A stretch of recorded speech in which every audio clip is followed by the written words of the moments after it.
Bonjour Sébastien, alors dans votre précédente chronique, vous faisiez déjà un lien vers le conflit de valeurs.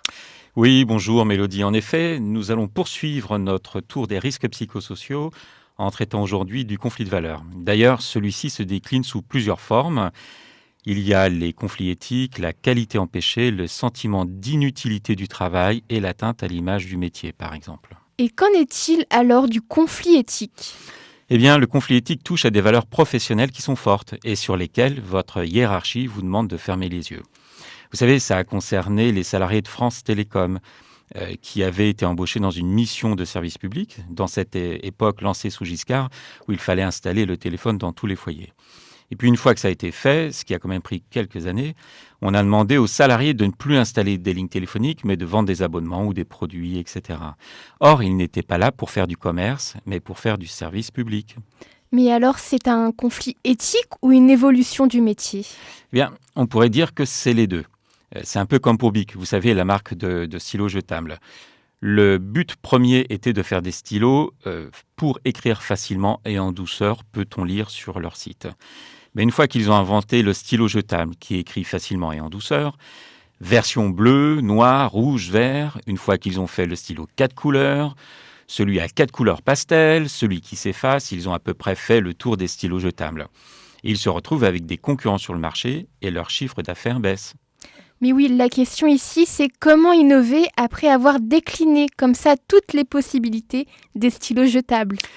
Eh bien, il faut faire un pas de côté, c'est-à-dire changer de paradigme. Il faut se demander ce que fait réellement Bic.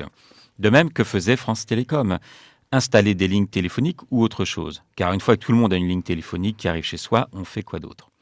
Alors, pour Bic, il y a eu un changement de paradigme. Ils se sont dit qu'ils ne fabriquaient pas des stylos, mais des objets jetables. Le champ des possibles s'est alors considérablement élargi. Il faut imaginer la scène. Vous avez un ingénieur de chez Bic qui se réveille un matin, qui regarde sa femme et qui dit « Oh chérie, j'ai une idée. Et si je faisais des rasoirs ?» Vous imaginez la tête de son épouse, Bic, c'est des stylos, pas des rasoirs.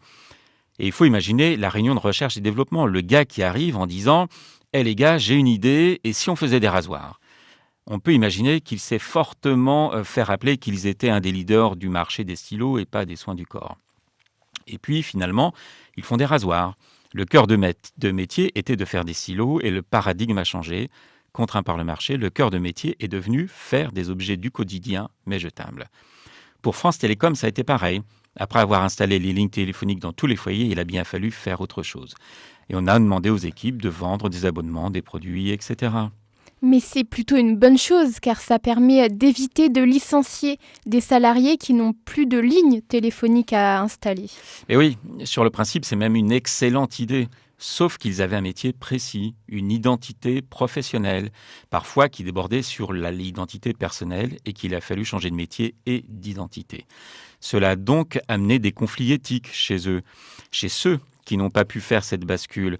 Car ce n'est pas du tout la même chose que de faire du service public en installant des lignes téléphoniques à des personnes âgées vulnérables pour qu'elles soient reliées aux autres, et devenir un commercial qui vend à des personnes âgées et vulnérables des produits dont elles n'ont pas besoin et qu'elles n'ont peut-être pas les moyens de se payer. Oui, on voit que le problème moral arrive au galop là. Exactement, Mélodie, ouais. Alors dans la question du conflit de valeurs, il y a aussi la qualité empêchée, le sentiment d'inutilité et l'atteinte à l'image du métier. Oui, et on voit que les choses ne sont pas nécessairement isolées. La qualité empêchée a généralement 3 sources possibles: l'intensité excessive du travail, le manque d'autonomie et puis le manque de reconnaissance. Dans nos exemples précédents, l'intensité excessive du travail peut amener à mal faire son travail, donc empêcher cette bonne qualité du travail. De plus, le manque d'autonomie contraint également les travailleurs à être en dessous de leur capacité et empêche la qualité de ce qu'ils pourraient déployer. Et le manque de reconnaissance couronne le tout.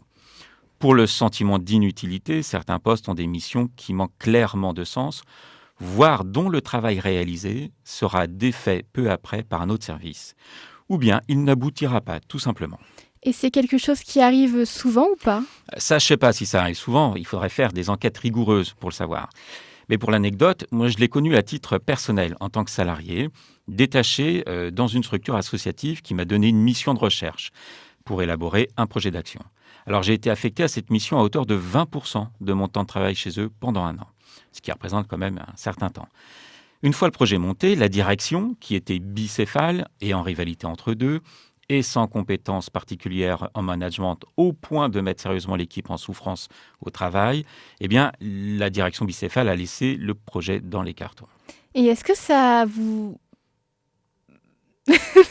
Est-ce que cela a porté atteinte alors à votre image du métier ? Non, j'ai laissé le combat de coq se faire en me disant que j'avais fait mon job. Le reste était des questions d'ego, ce qui dépassait largement mon champ de responsabilité. Mais vous voyez, cela aurait pu générer un conflit éthique chez moi, par la qualité empêchée, en me disant qu'il m'avait confié des moyens importants pour répondre à des besoins réels, qui d'ailleurs avaient été commandés par mon employeur lors de ma mise à disposition. Et puis que finalement, il ne faisait rien de tout ça.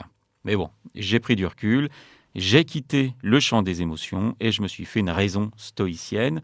N'attendons de la vie que ce qui dépend de soi. Et c'est déjà pas mal. Merci beaucoup Sébastien, on va terminer sur ces paroles philosophiques.